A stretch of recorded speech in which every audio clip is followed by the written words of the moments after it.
So within the context of this existential issue, I will next explore how we take all that data and make it actionable for human beings, namely the men and women who serve in airport operation roles throughout the industry.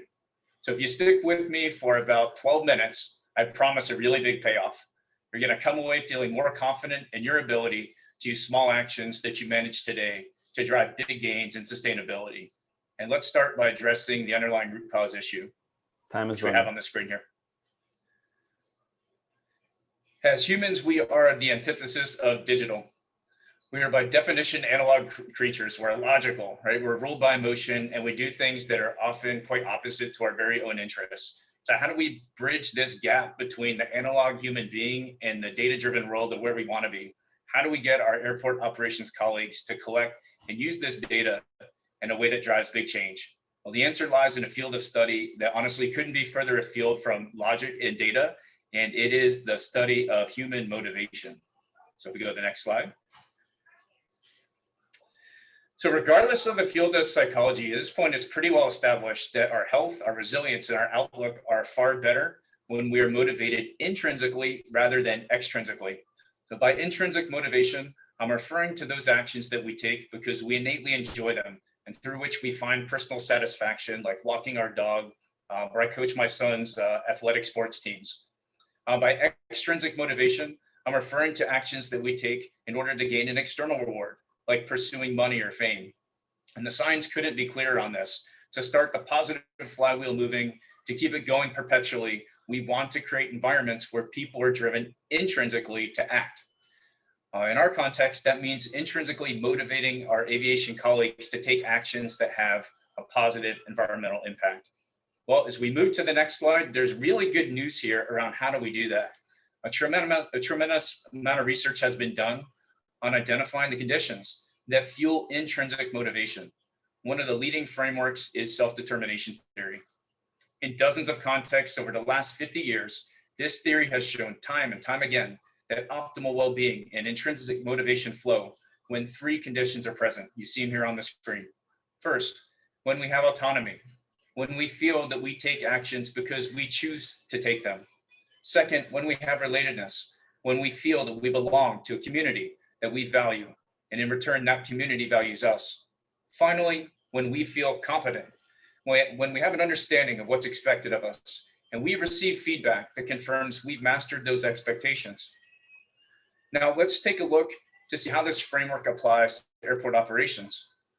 For the sake of time, before moving to the next slide, we're going to assume that autonomy is present.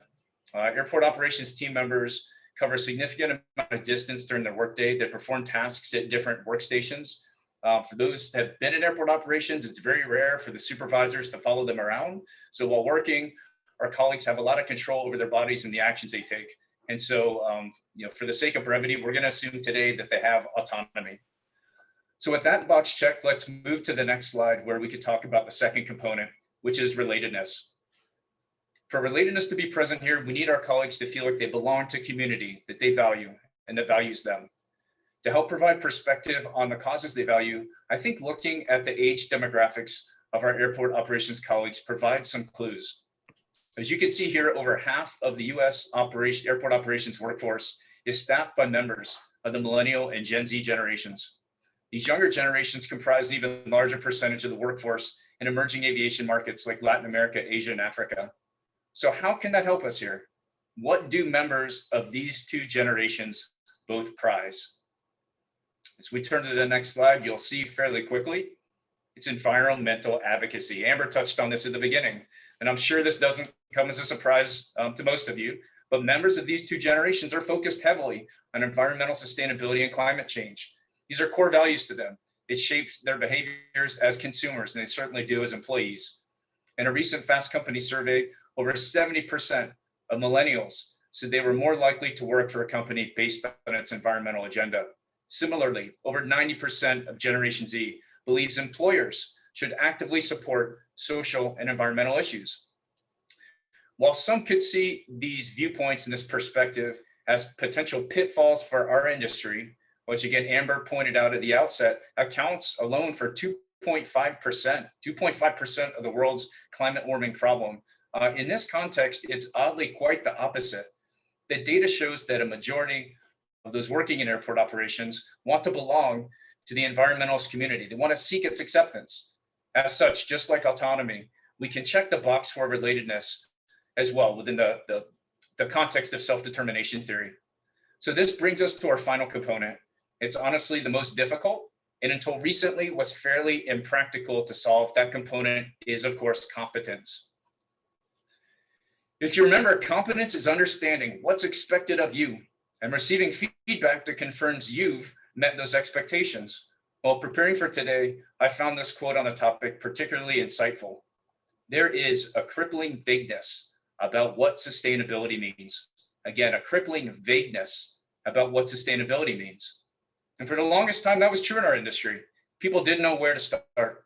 The carbon emissions problem was so big that as an airport worker, it was difficult to measurably tie one's actions to any tangible environmental goals. How could I receive feedback that I was meeting sustainability expectations when I didn't even know what those expectations were? Well, thankfully, and this is what Christian touched on, the vagueness has faded over the last few years as digital transformation efforts have finally taken hold, yielding reams of data in airport operations. As we move to the next slide, we'll touch on that. And before moving as to how we can connect that data to sustainability, let's just take a closer look at what's available. When structured appropriately, airport operations provide a treasure trove of data. Even your most basic turn of a narrow-body aircraft can involve over 10 teams performing more than 100 discrete tasks over a 45-minute period. For example, performing the FOD walk, chalking the wheels, attaching the jet bridge, and positioning the lav truck. When you factor in the need to positively confirm that the right task was completed by the right person at the right time and at the right location, this data set can easily exceed 1,000 data points. And hopefully most of you looking at this slide as I've been speaking, I think this one will really blow your mind. It's a weird one that I've been involved with for over a decade now, but it involves cabin cleaning. Given the number of objects that need to be cleaned on an aircraft and the number of individual cleaning requirements for each object and the common data points that identify who did the cleaning where and when, a single 30-minute cabin cleaning mission alone literally generates 10,000 unique data points.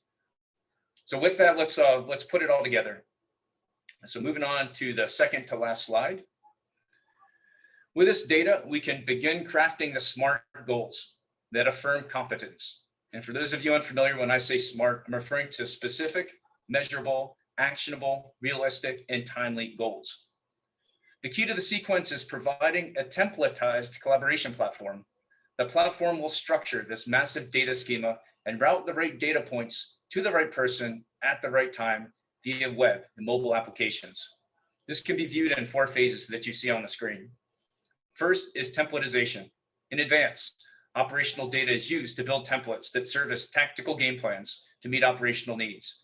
For example, based on the aircraft type, the passenger load, and the upline and download stations, a choreographed template will be built for all airport ops team members to execute the aircraft turn. Second is distribution. Day of operation through an intuitive and design-friendly interface, the SMART objectives will be distributed to individual crew members in the form of missions. Each mission includes clear and specific expectations as to what actions each crew member should take. Third is collaboration. While working, the crew will use that same platform to communicate and collaborate real time. As they do, the platform will discreetly and unobtrusively collect data that confirms the SMART goals have been achieved.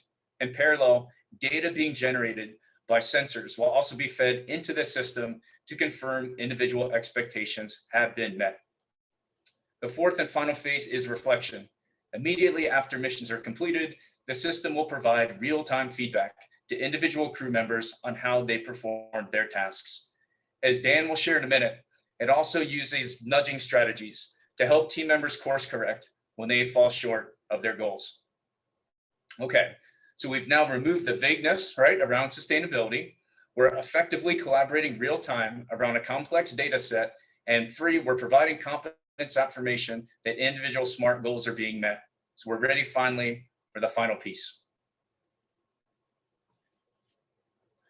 To intrinsically motivate your airport operations team to take actions that positively impact sustainability, all you need to do is tie a few of the thousands of these data points to the bigger picture goals, right? Did the pushback driver push the aircraft on time? Did the ramp lead hook up the ground power unit within 2 minutes after the aircraft blocked? Did the lav driver properly use a bucket to prevent a hazardous spill on the ramp? And then as you see on the screen, how many bags of recycling did the cabin cleaning team remove from the aircraft? All of these actions help reduce our carbon footprint. By providing the ability to capture this data and sharing feedback on how these micro actions positively impact the environment, you will effectively close the loop on self-determination theory to drive sustainability forward. Your team will be acting autonomously. They will feel connected and related to a broader community that they value. And they will have tangible proof that they're individual contributors to solving this existential threat that we all face as human beings.